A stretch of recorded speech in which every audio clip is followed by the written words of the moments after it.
Good afternoon and good evening, good morning, depending on where you are in the world. Welcome to Artists as Essential Workers.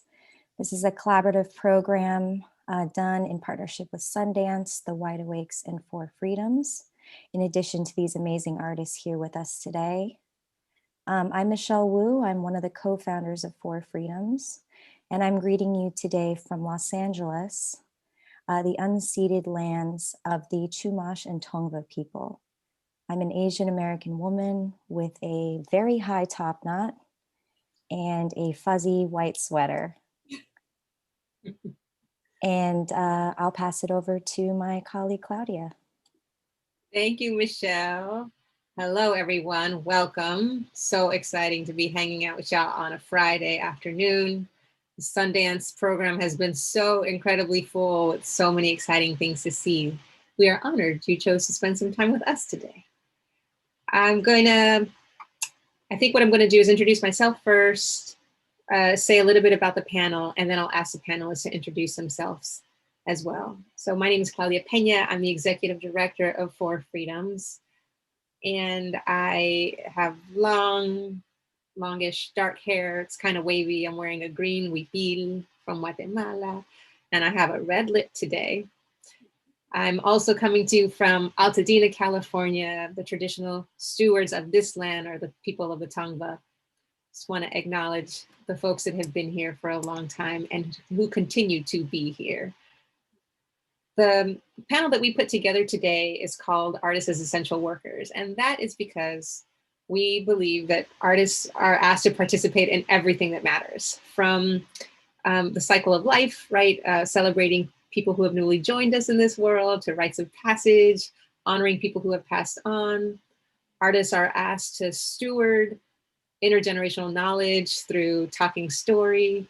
They create work to inspire us civically, so that people will engage in elections, thereby saving the nation from its ultimate demise. Artists give us space to imagine a new future. Without artists, we likely wouldn't grow or evolve. Paul Robeson said, artists are the gatekeepers of truth. We are civilization's radical voice. And without that voice, I believe that we would just sort of fall apart, that we would be so bored with life and the lack of imagination, that life really truly wouldn't be worth living. So this makes artists essential. They're essential to us, they're essential workers, and we want to talk about why today. So at this point, I'd love for each of the panelists to introduce themselves. Don't forget to describe yourself so that our programming is accessible. And we'll start with Tanya, followed by PJ, and end with Karen. Yes.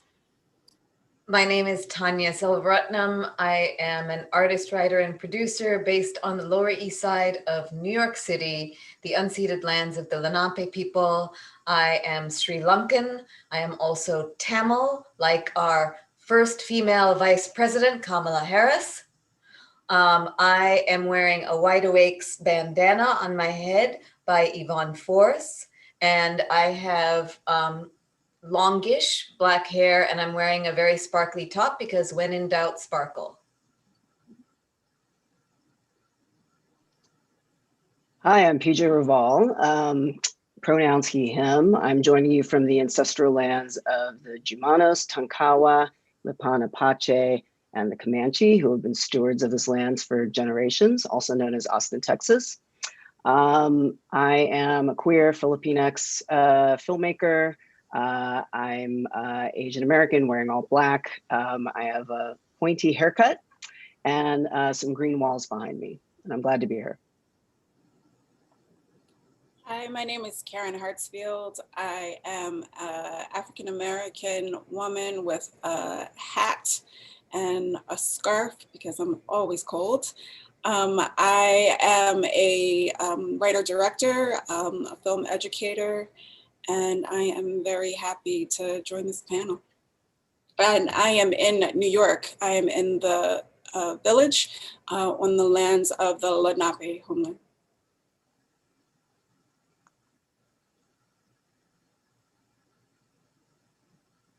Thank you. Thanks, everyone. Michelle, I think you're going to start it off, yeah?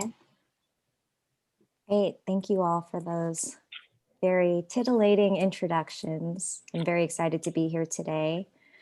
So we wanted to start off with a general question for all of you that we felt was quite poignant given the theme of the panel. And also ask you all individual questions that we've come up with inspired by what we know about your work and perhaps some things about your work that we would like to know more about. So the general question I have for you all is, what is the role of art and artists in shaping our now, our future? And is everyone an artist? And Tanya, for you specifically, you know, I've known you for quite some time.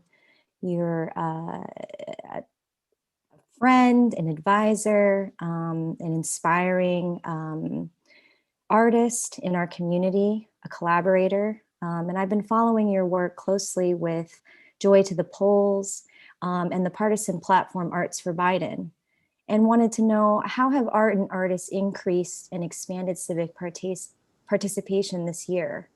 What role does creativity and art making play in shaping the political landscape? Well, thank you, Michelle, for that introduction.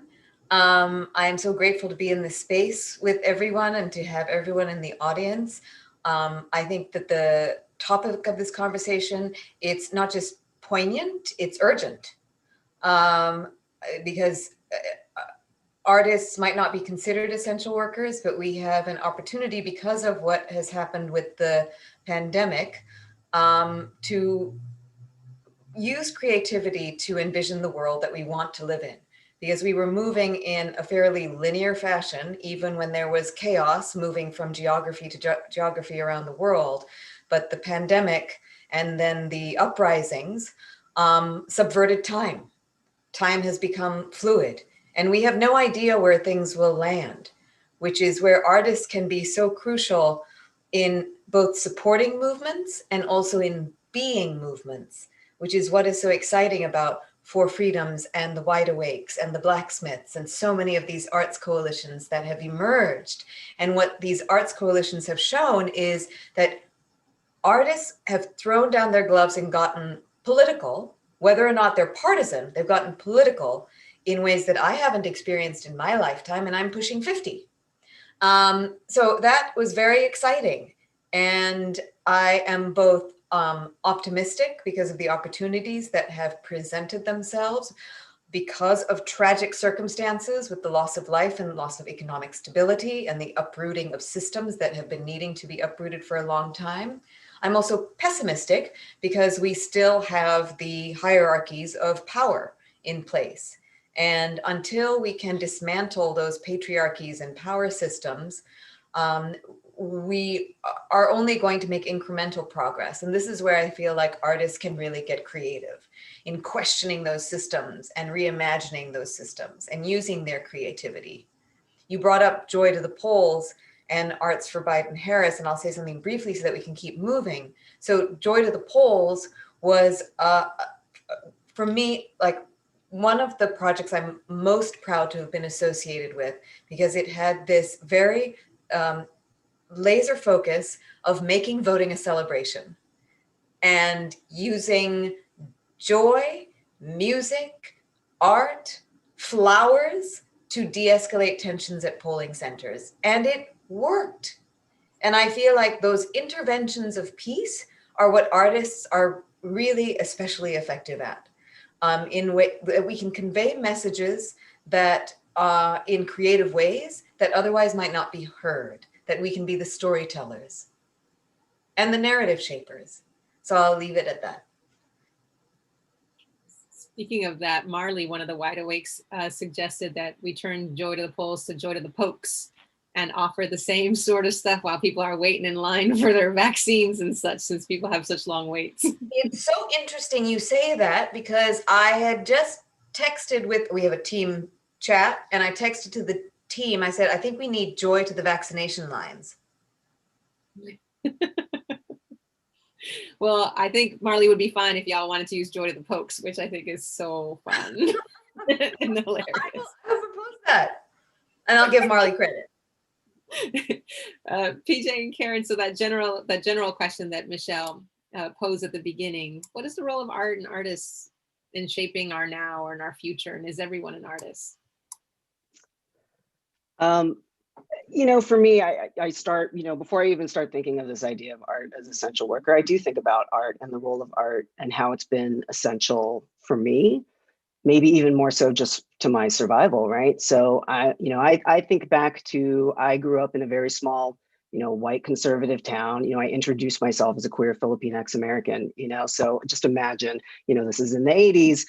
It was a very difficult experience. And this is a lot of, pre-internet, wasn't very easy to get a lot of information, right? And understand what's available out in the world. So, as a young person, I did turn to, maybe what we would even consider more popular arts, right? Like music, literature, certainly movies, things where I could see the way that I was thinking and feeling reflected back at me that maybe I couldn't see physically in my environment, right? So it really allowed me to have a portal, to an outside that made me feel not alone, but maybe made me feel seen, right, and heard, and even empowered, right? So for me, art I've always thought of as being necessary to my survival. And a lot of times I get asked, like, oh, like, how did you come out? When did you start, understanding who you were? And honestly, when I think back to it, it really was me embracing art as someone who could create, right? And that idea of creativity, because I don't think I was raised in an environment where creativity was encouraged. If anything, it was discouraged, right? It wasn't seen as valued. And so the idea of embracing this idea of creativity and thinking differently also allowed me to understand kind of how to express myself, right? And what my role was kind of in this world, and how I'm perceived and how I'm perceiving the world, right? And that perception then goes into what I consider my artwork, right? Which for me is mostly filmmaking. And so I do think about that in terms of the kind of films that I'm making and the roles that, the role that I see the film can have. It's a way for me to observe the world, put it in a form where I can share it with the world, and perhaps have someone experience something the way that I'm experiencing it, or see an issue or even an experience from the way that I did, or someone who I'm, have on screen having that. And then cut to 2020, 2021, right? Global pandemic, where I do think everything has been put into question, right? And this idea of what are our values, what is important. And I don't think it's escapes me that when we do think of, authoritarian regimes, fascist states, who do these leaders come after? They come after journalists, they come after politicians, and they come after artists, right? Because certainly artists can move the needle, right? Art can tap into some kind of emotionality and perception and state of being, right? Artists can reframe the way that you look at the world. I mean, last thing I will say, right now is that I've been fortunate that I've been working on this project called In Plain Sight with two amazing artists, Castles and Rafa Esparza. What they've done is they've gathered all these artists together and sky-typed messages over immigrant detention centers, right? To end the culture of incarceration and protest migrant detention and immigrant detention. And to me, that's just mind-blowing, right? Like, what a way to address a topic and make someone experience it in a different way. And I can only imagine people who witnessed it, what they thought, right? When they were walking down the street and see this gigantic message in the sky, that would alert them to understand more about this, or someone's expression about this, someone's protest about this. That paired with the fact that what they do know, say, about migrant detention or immigrant detention is probably news headlines, right? And now this is a different form for them to see it, think about it, link it to their experience of seeing it, understanding it. And I think there's really power to that, right? It individualizes it and takes it away from something that seems distant from you and makes it part of your experience too. So filmmaking largely does that, but I think, artwork as a whole does that. Yeah, I really appreciate PJ's phrase of moving the needle. For me, one of the most exciting things about 2020 was this idea of artists are starting to claim their power, right? We talk a lot about uh, superheroes and that we are superheroes and the Wide Awakes in the original Wide Awakes in in the 1800s, they wore capes, and some of us are nerds and we're big into the X-Men, and so we like this analogy of artists as superheroes, and I think we're in this moment in time where we're sort of seeing that moment when you wake up and your eyes are sort of fluttering awake and you haven't quite figured out what reality is and what's happening. It feels like we're still in that very beginning stages, we as artists, of realizing who we are. If I date myself, there's a very old cheesy movie called The Last Dragon, and in it there is this nerdy young man who practices, I forget if it's kung fu or karate, the martial arts, and he doesn't come to understand that he is the last dragon until the end. And I feel like we're in that moment where artists are coming to understand that we are the last dragon, where the power in which we have to impact society, no one can deny the power of Guess Who's Coming to Dinner, or Norma Ray, or Do the Right Thing, or Moonlight, or Boys Don't Cry. I mean, obviously the list can go on forever. And I think we've become so, the power of what we can do has become banal, unfortunately. Like, we talk about it on grant forms and we talk about it in interviews, but I'm not sure that we really embody it, right? That we fully take full ownership of our power. But I think it's starting to happen, and that's really going to be interesting as we move forward, as long as we don't go back to sleep. So yeah, I'm looking forward to us really channeling our ability to see the humanity in each other, which I think this time is really calling for. And as polarized as we are, that we are the bridge that can sort of poke the bubbles that we all live in, and we live in our tribe and in our bubbles, but that artists can be that bridge into each other's bubbles. And there's real power in that. Karen, can I ask you a follow-up on that? Yeah. That idea that artists are really stepping into their power. Do you think the reason that wasn't true before was like how much here in the States art is devalued, or imposter syndrome, or what do you think was behind that lack of real understanding, like how much power artists have? I think it's sort of going back to the point of if the power has become banal. I don't know if you know who was it? David Foster Wallace has that really great speech about This Is Water, where it's so the norm for us that we don't even acknowledge. If you don't know the story, it's two fish talking to each other, and one fish starts talking about water, and the other fish is like, "What is water?" And so I think we, just to really beat that analogy to the ground, that moment where you have water after you do something really hard, and you experience water in a new way. You're like, wow, water is amazing. And it's you understand it in a different way, right? At least for me, I'll be personal, that in 2020, I had that feeling of whoa, artists can do incredible things and it's amazing.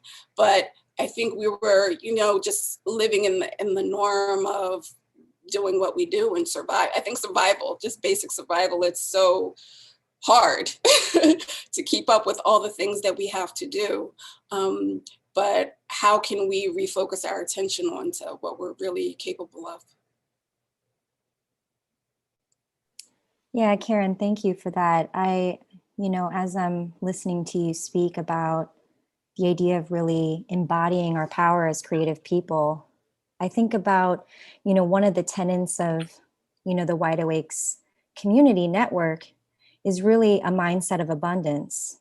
And, I feel like our ability to be, and our capacity and our desire to be creative and innovative stems from our capacity to be vulnerable. And we're not normally in spaces where we can be vulnerable, where we can really say what we think, where we can speak candidly without harming or hurting others. And so I really appreciate, what you're saying, because I feel like being a part of this community has really allowed me to step into that space personally and professionally. So yeah, your insight deeply resonates. And I wanted to, ask Tanya, because you are donning the Wide Awakes, name. What has being a wide awake meant for you in relationship to your work and civic participation in this time? Well, because the Wide Awakes is this loose configuration of people who are radically reimagining the future, for me, it's exciting that it is built on this this spirit of invention and also camaraderie and collaboration, and also that there aren't any rules, so that people can engage in whatever ways make sense for them. Because I think it by avoiding the hierarchies, by avoiding the structures, by avoiding like, let's have a board, let's have regular meetings, etc. Although I guess there are disorientations, which I don't participate in because I have an aversion to overstimulation. But that's what's exciting for me about the Wide Awakes. And also that it is a message that is inspired by and riffs on historical precedent, which is, as Karen referred to, the Wide Awakes of the 1860s, around the time of Abraham Lincoln, which were also trying to radically reimagine the future for America, that they were for the abolition of slavery, they were for women's equality. They were for many of the things that we need to kind of reinvent, because what we're dealing with right now is not just the impact of the last few years or the impact of the pandemic, but the impact of the last few centuries that have gotten us here. And it's going to take an awfully long time to unravel the damage that has been done, which is why I feel like artists are so crucial, because people talk about artists like a monolith, but we need to remember that many artists are from these communities that have been under attack, whether it be, the Latin communities, Mexican artists, LGBTQAI plus artists, all of our rights as individuals, our identities have been under attack as well, which is why it's so important when I say that artists can support movements, but they also are movements. And there has been so much pressure on artists to contribute to civic society, to participate, to give. What I'm really hoping that we can advocate for, in addition to advocating for spreading information about the vaccine, which I feel like is the next big hurdle for artists to get involved with. Like, we did our part, turning out the vote. Now we've got to do our part, turning out people to get that vaccine. Because there's so much misinformation out there. And I'm really excited to see what kind of art emerges about that. I'm a big believer in repetitive messaging, the repetitive messaging that happens through art. But the thing that I feel needs to come from the other side towards the artists, which happened, with FDR, is like, we need, and I speak about this whenever I can, we need a new WPA. There are so many artists who have lost their livelihoods, who have lost their foundations, and who don't know what their future is going to be. And the WPA was an incredible public works program that employed thousands of artists to be documentarians, to be muralists, to really be engaging in civic life in a way that was compensated. So it's not just like us turning out to get people to do the right thing, but it's about the government doing the right thing for artists. So I feel like that's another thing that we really need to advocate for, because imagine what kind of work will emerge. The travel histories that emerged from the WPA, the regional narratives that emerged. You know, Ralph Ellison was part of WPA. Like all these artists, think of the Ralph Ellisons of the future that can happen if we have a new WPA. And I'll leave it at that. I mean, you're just going to leave it like that with the mic drop? PJ, looked like you were going to jump in. Yeah, I was just going to add to that. I mean, one thing that that really gets me thinking about that too is just even in my own experience right now, we're all clearly, locked down and restricted and thinking about, but I've never been so busy, right? Because I'm like, go, go, go. Like I'm definitely in like, let's go kind of mode. And it makes me think about how, Tanya, what you're saying, like art is a movement, right? Art movements, and how they are inspired, right? By the times and reactionary to the times. And we see that, right? Like, post 9/11, we see that post World War II, we see the anti-war movement, artwork goes along with that, right? And inspires that and kind of goes hand in hand. But so it also makes me think about the next generation of artists who are experiencing this right now. Like what will their artwork come out to be, right? What will their message be when they start embracing their platform, right? And feeling empowered enough to create work that's going to be shared. I think it'll be incredibly powerful and probably things we haven't seen, right? Because we are living in very unprecedented times, right? So I think we have, through all of this, we also have something to really look forward to, right? And see what this moment will also inspire in kind of a future generation of artists, which I think is really exciting. PJ, related to that, do you think that artists have a responsibility to engage like with the social issues that are around them, to inspire people to want to be involved, to promote ideas of justice? Do you think there's a responsibility inherent in being an artist to engage in that sort of stuff? I think it's tricky, right? Because, I work primarily in documentary and I think, and in nonfiction. And I think a lot of people, when they think of documentary, they think documentaries have to have social importance, right? And there's this idea of social importance or else it's not a good documentary, right? But really, what does that mean, right? When we say something has social value.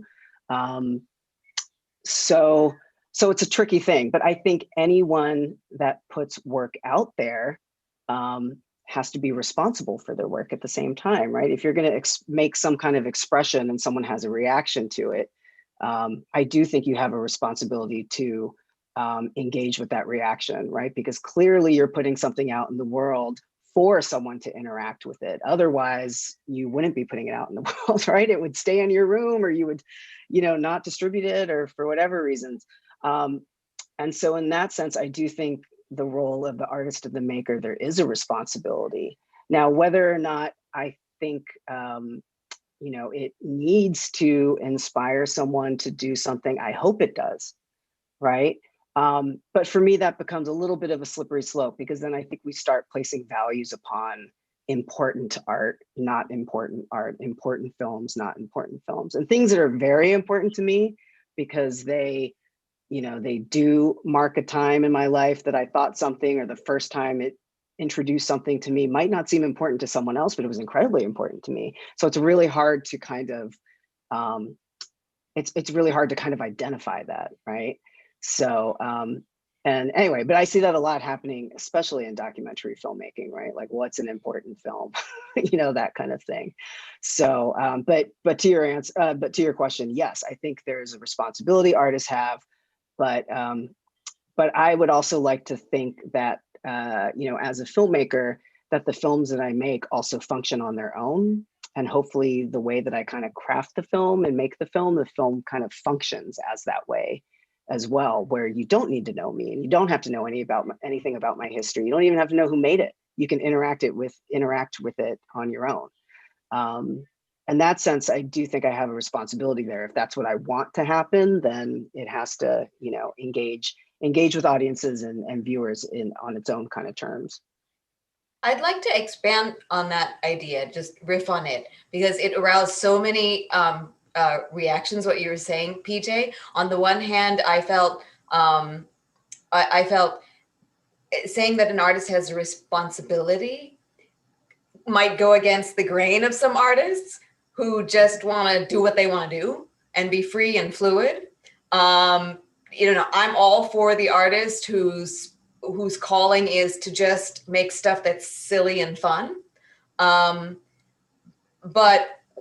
one thing that I do feel is a responsibility, although I hate that word responsibility, but one thing that I do feel is that artists should do what is truest to, they should reflect their authentic selves. Don't be a faker.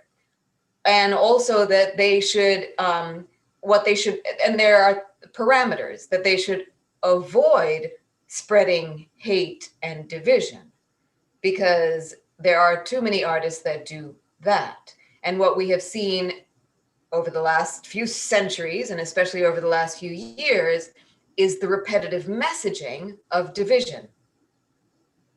And that is what I feel artists must be compelled to avoid. If there's a responsibility to be had at all. If there's a responsibility to be had at all. Thank you. I mean, I just want to laugh sometimes. So. Oh yeah. Okay.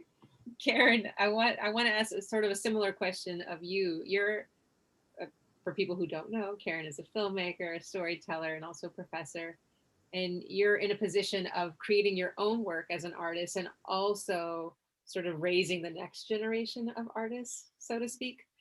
And I know that in where I teach, many of my students get caught up on like what they're supposed to be doing, as opposed to what Tanya just said, like being authentic and creating the thing that comes from you. So how is it that you like make space for that conversation about how people approach the things that they want to make, the things that they want to create? And in connection to that, if people have the desire to make something that has some sort of social impact or connects to, issues, etc., how to steer away from being too didactic, because that also, plays a role when people are maybe trying too hard. Yeah.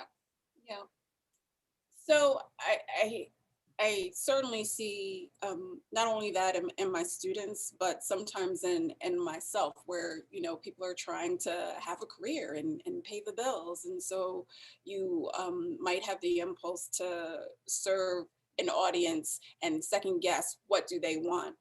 I think the biggest step for myself and to be in conversation with my students is to talk about what's happening inside of us in terms of fear, in terms of being vulnerable, back to what Michelle was talking about, and allowing ourselves to try things that just might fall completely flat, right? And that's okay. That part of what we're doing is building a practice of just making work. And some of it is going to work and some of it isn't. And that's okay. It's like a plumber, like we just got to do our job, and our job is just to make it and not to judge it. I think it was PJ was talking about this thing of judging, is like, just make the work and building on your craft. And this idea of craft ties into your second question of, I have certainly experienced, I think we've all had the works where the artist was so passionate about what they wanted to get across and the message and the theme. And we talk about theme almost like, the theme is like the sun. It keeps the art warm and gives it life and soul and resonance. But if you look directly at it, it will burn your eyes. It doesn't work. So for my money, the key to that is just craft of in my art form. How do you just tell a good story? How are you engaging an audience for the amount of time? Again, in my craft, it's time, for the amount of time that you intended. And the theme is what's at play underneath and in its subtext. But when you are on a soapbox and coming directly at me, it's just less interesting. Yeah, I want to give an opportunity to PJ or Tanya to respond to that if you'd like. I feel like I've talked too much already. Tanya, you can never take up too much space for my liking. Well, maybe guide us a little bit. What would you like us to where would you like the conversation to go? Actually, I wanted to make sure that the audience knows that we're coming up to our time for Q&A. If you wanted to engage, feel free to put a question in the chat. We have somebody who's monitoring who will ensure that your question gets to us. And in the meantime, I think the last thing that Karen was talking about was in response to my question around making stuff that feels a little too didactic. When it's just too like, rah, rah, rah, it gets kind of boring, you know, when someone is just sitting up on a, what's that thing called? Soapbox. Mm-hmm. Mm-hmm. Claudia, really like. Oh, sorry. If I could chime in, I had a quick thought. Sorry, I didn't mean to interrupt. I've been thinking about this within the context of, what it means to be an artist and run an organization.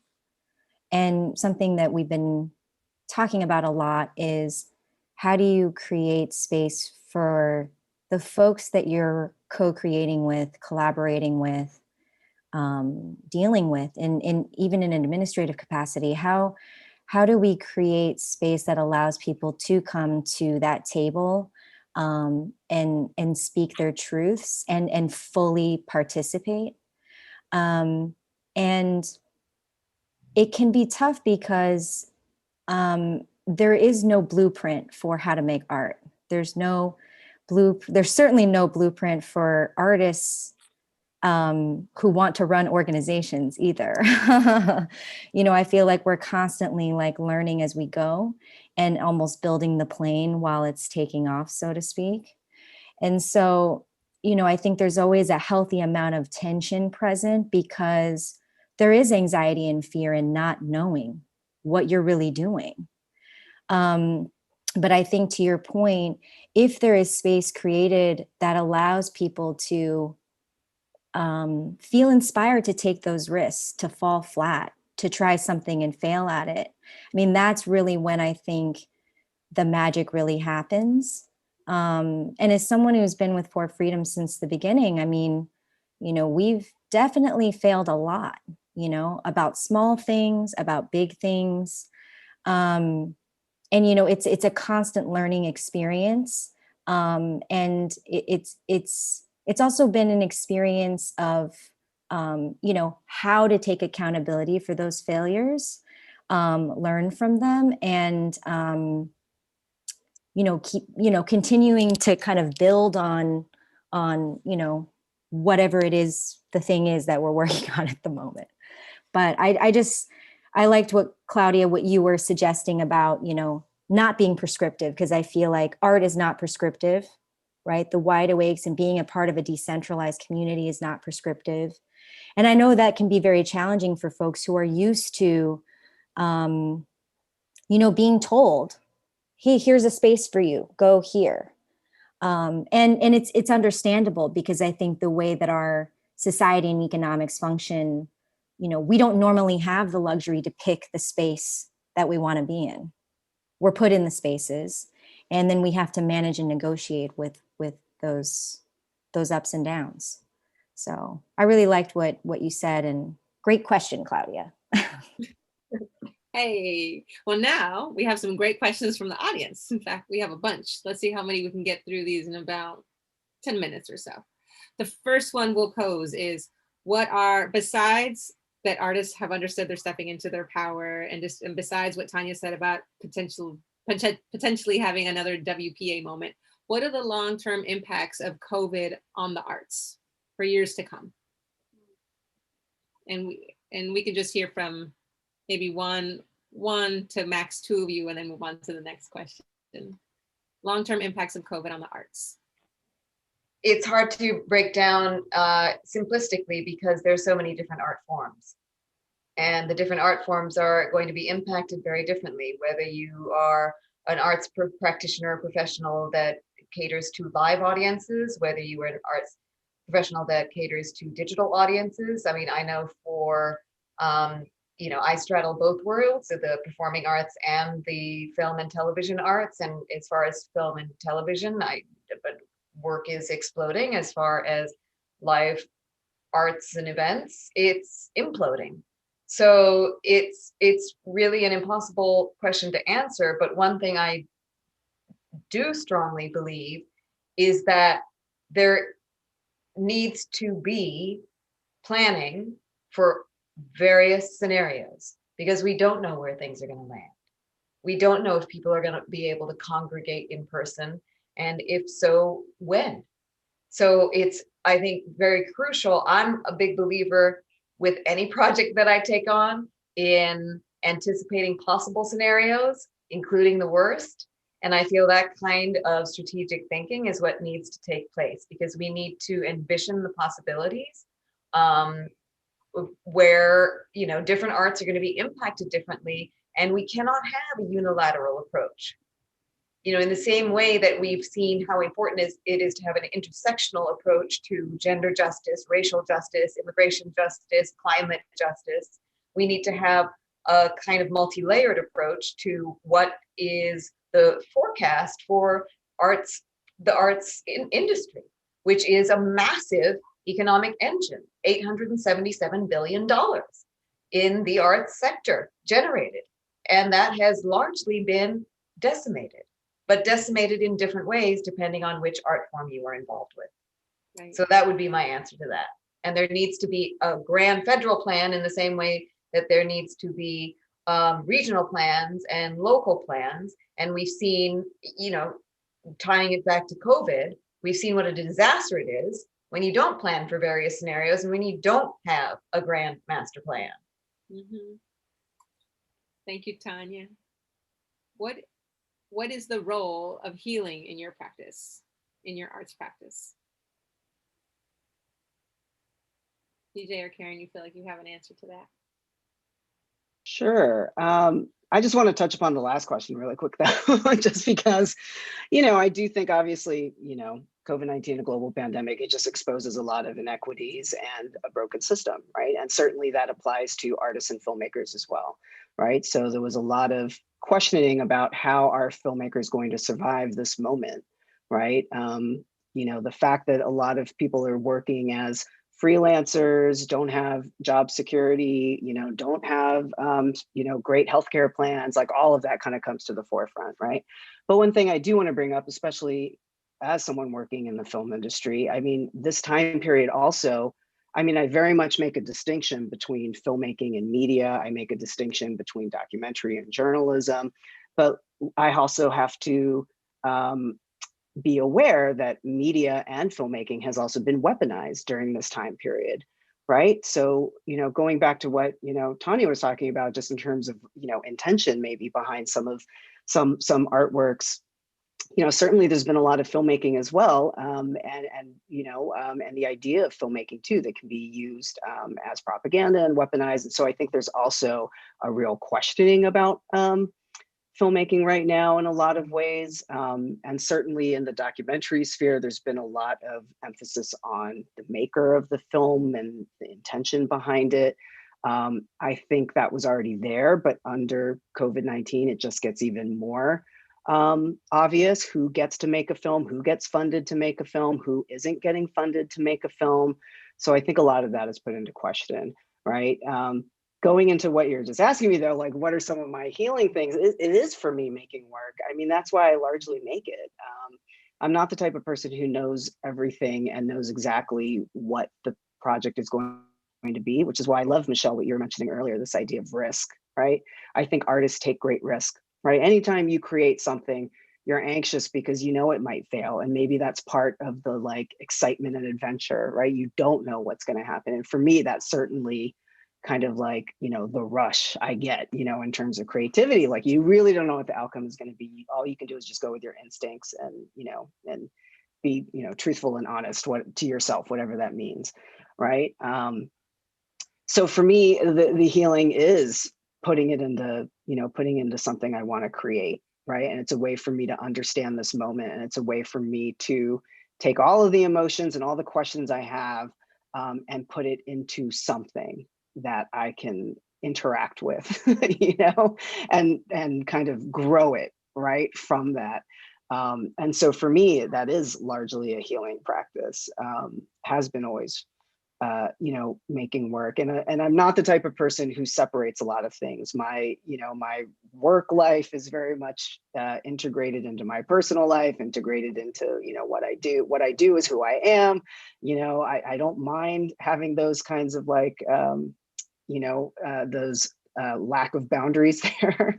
And so, yeah, so for me, healing practice is, you know, practicing my art, right? And being able to feel empowered by doing that. I know I'm talking a lot, but this is the last thing I will say about it is that, you know, so even during this summer, right, there's, you know, along with the global pandemic comes a racial reckoning and an uprising, right? Like people are really tired about, you know, the racism that exists in this country. And I thought a lot about like, what is my role, you know, right now? Is it to go down to the Capitol and hold up a sign? Is it to share a petition? Is it to donate to one of these groups? And I thought a lot about, well, I'm also a storyteller, right? Kind of what Karen was speaking about. And maybe my role in this is to tell these stories, right? To capture them and share them so people can understand the moment currently, people in future generations can understand what happened right now. And all of these things. So I do think that's also part of my healing process, is understanding what is my role in this and what is my power in this, using my skills and using my art. Thank you so much, PJ. Oh, go ahead, Karen. Oh, sorry. The pandemic, I think, has served us in at least one way. I actually think it served us in lots of ways, but in one way is that it's allowed us this opportunity for moments of reflection. And in that we're allowed to think about works in new way, new works and old works that we forgot about and decided to dust it off. And I think that there's a lot of great work that's going to come out of this period, because it's like that coal that's, you know, been forced under pressure, that's going to turn into a diamond. And I think a lot of diamonds are going to come out of this period precisely because we've been in lockdown. But on the flip side of this, and this might be speaking to the second question, I think there's a tipping point where there's so much self-reflection that it just becomes navel gazing, and is, you know, it's part of our process to do self-reflection, and that can't be overlooked or skipped over. But I think there's something healing in being of service, and to think outside of ourselves, and to think about, you know, how can I serve my community and make a change? To Claudia's earlier question about responsibility, I do feel that responsibility, but I also understand this idea of the word having a certain kind of weight and obligation to it that has negative connotations. But I prefer to think of it as being a part of a lineage, whether I'm thinking about it as an African-American, as a woman, but even as simply as a citizen, right? That a lot of people have done a lot of work to make this place better, and now it gets to be my turn. How can we, in this moment, in this time, get to push the baton to the next marker? And I think that there's a certain energy and healing for not only myself to be a part of that process, but healing for our country as a whole. Can I add something quickly to that? Because what you were saying, Karen, about the navel gazing really resonated for me, because I was talking to a publisher friend who said, Tanya, do you know how many book proposals I'm getting from people about what they learned during COVID? Like what they learned about themselves. And she's like, don't write a book about this, what you learned about yourself during COVID. But on the healing tip, there's like two macro things that guide me. One is, and I often cite it because I feel like it can't be cited enough, which is James Baldwin in The Creative Process, when he talks about how the precise role of the artist is to make the world a more human dwelling place, which is what we are so in need of now. And the fact that we had to wait a year to get finally a national COVID memorial that was done so beautifully the night before the inauguration. It took 400,000 people dying before we got that national memorial and that moment of silence. And that to me was a very beautiful collective healing moment. And then on a personal, individual level, I say to myself, as silly as it might sound, when life throws you lemons, make art. Like, I'm so grateful that I'm an artist, that I can take all the, bad things that have happened to me and do something with them. And hopefully by doing something with them, it resonates with somebody else. Because, my greatest fear as an artist is that nobody sees my work. So I feel like when we talk about the authenticity and the emotion and the heart and the soul that you put into your work, I think that is so, so important.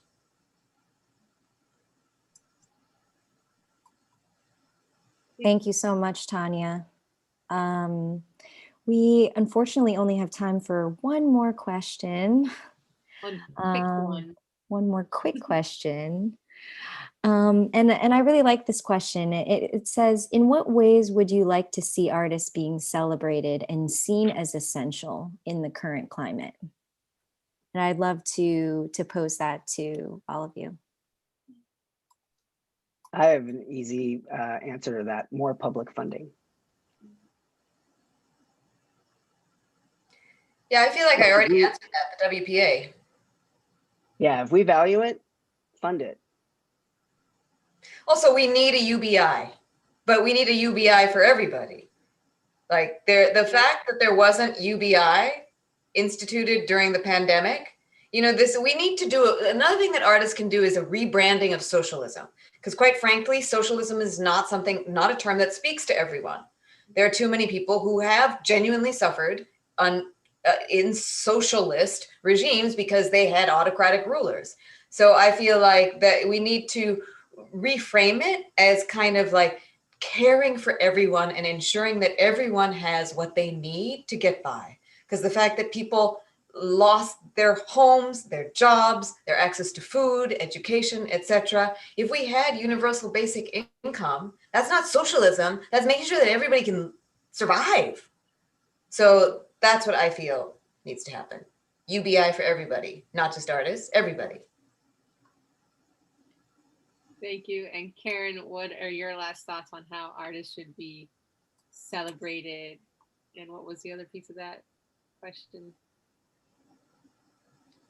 And considered essential in this time. I mean, I think PJ nailed it, as every artist in the audience right now is sort of throwing up their hands, testifying, yes, please.